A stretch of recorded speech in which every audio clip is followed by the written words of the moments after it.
Yesus sang pencerita ulung seringkali berbicara dalam perumpamaan.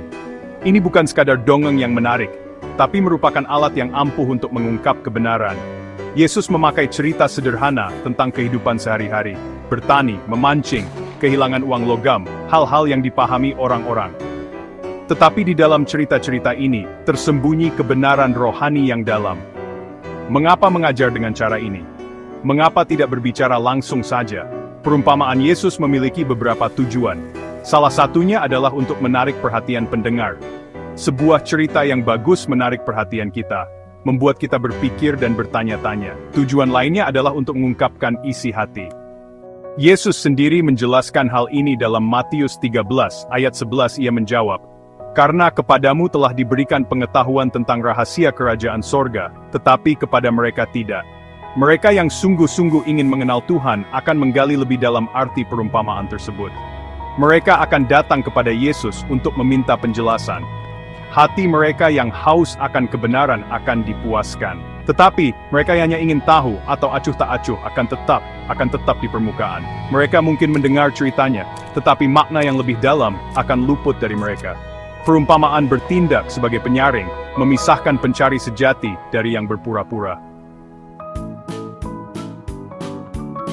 Para murid, mereka yang memilih untuk mengikuti Yesus dengan dekat, memiliki hak istimewa.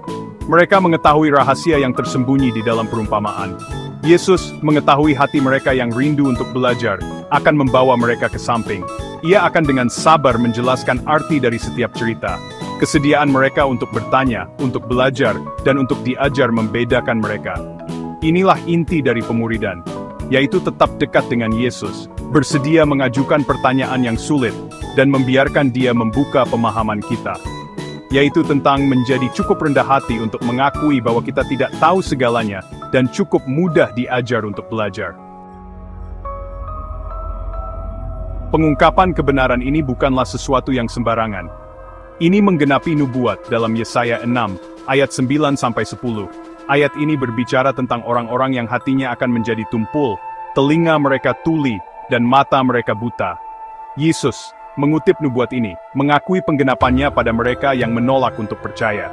Tetapi kepada para murid, ia berkata dalam Matius 13, ayat 12, "Barang siapa yang mempunyai, kepadanya akan diberi, sehingga ia berkelimpahan.